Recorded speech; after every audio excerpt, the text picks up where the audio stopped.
Jaya Radha Madhava Punya Bihari.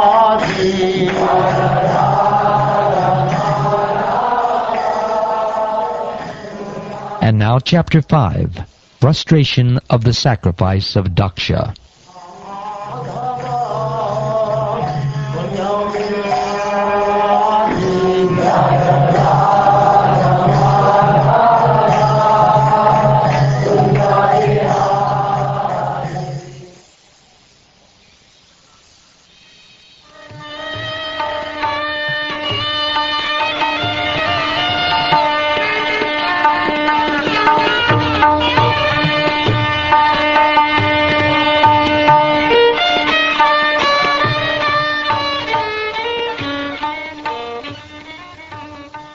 Maitreya said, "When Lord Shiva heard from Narad that Sati, his wife, was now dead because of Prajapati Daksha's insult to her, and that his soldiers had been driven away by the Ribu demigods, he became greatly angry.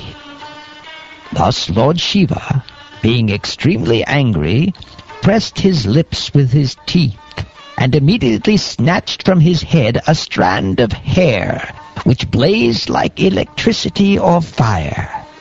He stood up at once, laughing like a madman, and dashed the hair to the ground.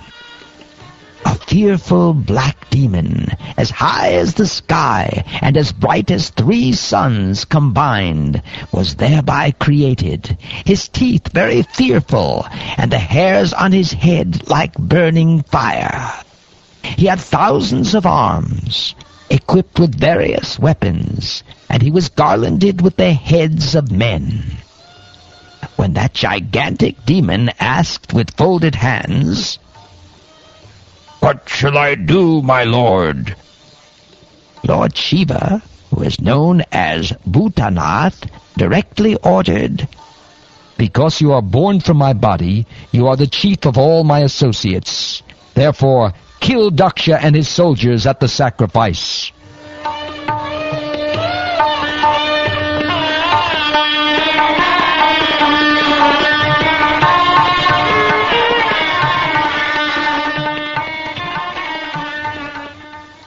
My dear Vidura, that black person was the personified anger of the Supreme Personality of Godhead, and he was prepared to execute the orders of Lord Shiva. Thus, considering himself capable of coping with any power offered against him, he circumambulated Lord Shiva. Many other soldiers of Lord Shiva followed the fierce personality in a tumultuous uproar. He carried a great trident, fearful enough to kill even death, and on his legs he wore bangles which seemed to roar. At that time, all the persons assembled in the sacrificial arena, the priests, the chief of the sacrificial performance, and the Brahmins and their wives, wondered where the darkness was coming from.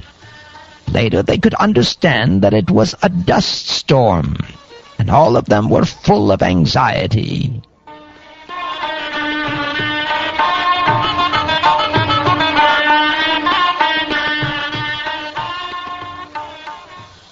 Conjecturing on the origin of the storm, they said, "There is no wind blowing, and no cows are passing, nor is it possible that this dust storm could be raised by plunderers, for there is still the strong king Bari who would punish them.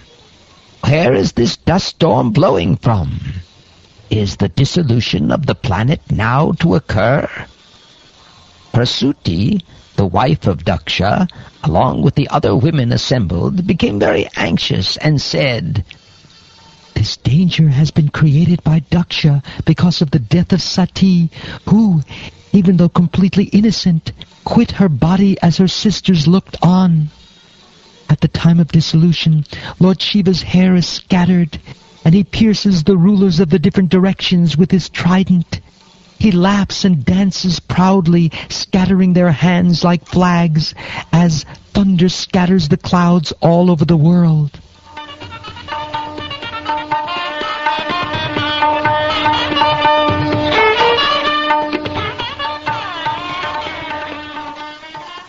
The gigantic black man bared his fearful teeth. By the movements of his brows he scattered the luminaries all over the sky, and he covered them with his strong, piercing effulgence.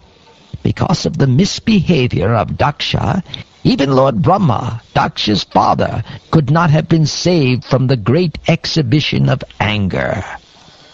While all the people talked amongst themselves, Daksha saw dangerous omens from all sides, from the earth and from the sky. My dear Vidura, all the followers of Lord Shiva surrounded the arena of sacrifice. They were of short stature and were equipped with various kinds of weapons. Their bodies appeared to be like those of sharks, blackish and yellowish. They ran all around the sacrificial arena and thus began to create disturbances.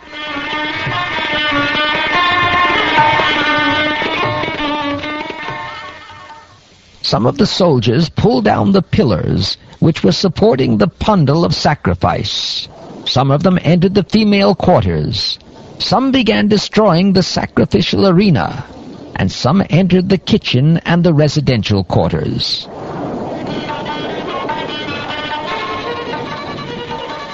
They broke all the pots made for use in the sacrifice, and some of them began to extinguish the sacrificial fire. Some tore down the boundary line of the sacrificial arena, and some passed urine on the arena.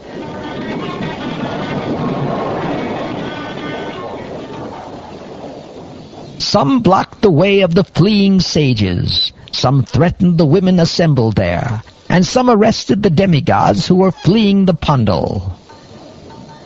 Maniman, one of the followers of Lord Shiva, arrested Bhrigu Muni, and Virabhadra, the black demon, arrested Prajapati Daksha.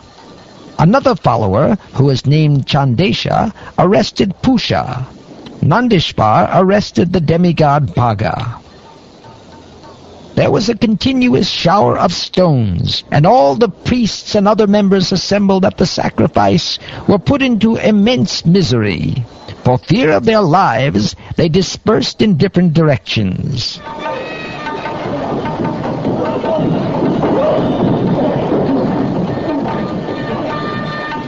Virabhadra tore off the mustache of Bhrigu, who was offering the sacrificial oblations with his hands in the fire. Virabhadra immediately caught Bhaga, who had been moving his eyebrows during Bhrigu's cursing of Lord Shiva, and out of great anger thrust him to the ground and forcibly put out his eyes. Just as Baladev knocked out the teeth of Dantavakra, the king of Kalinga, during the gambling match at the marriage ceremony of Aniruddha, Virabhadra knocked out the teeth of both Daksha, who had shown them while cursing Lord Shiva, and Pusha, who by smiling sympathetically had also shown his teeth. Then Virabhadra, the giant-like personality, sat on the chest of Daksha and tried to separate his head from his body with sharp weapons, but was unsuccessful. He tried to cut the head of Daksha with hymns as well as weapons, but still it was hard to cut even the surface of the skin of Daksha's head. Thus Virabhadra was exceedingly bewildered. Then Virabhadra saw the wooden device in the sacrificial arena by which the animals were to have been killed. He took the opportunity of this facility to behead Daksha.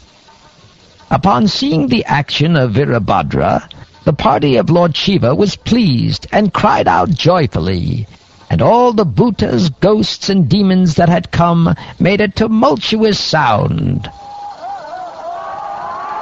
On the other hand, the Brahmins in charge of the sacrifice cried out in grief at the death of Daksha.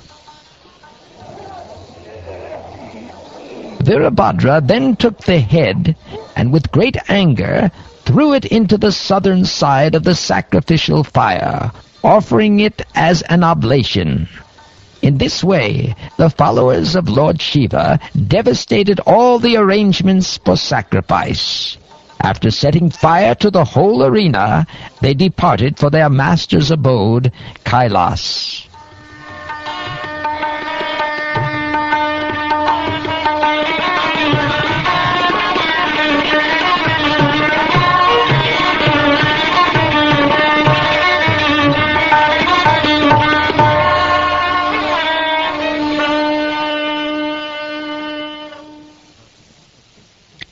Thus ends the 5th chapter of the 4th canto of the Srimad Bhagavatam, entitled Frustration of the Sacrifice of Daksha.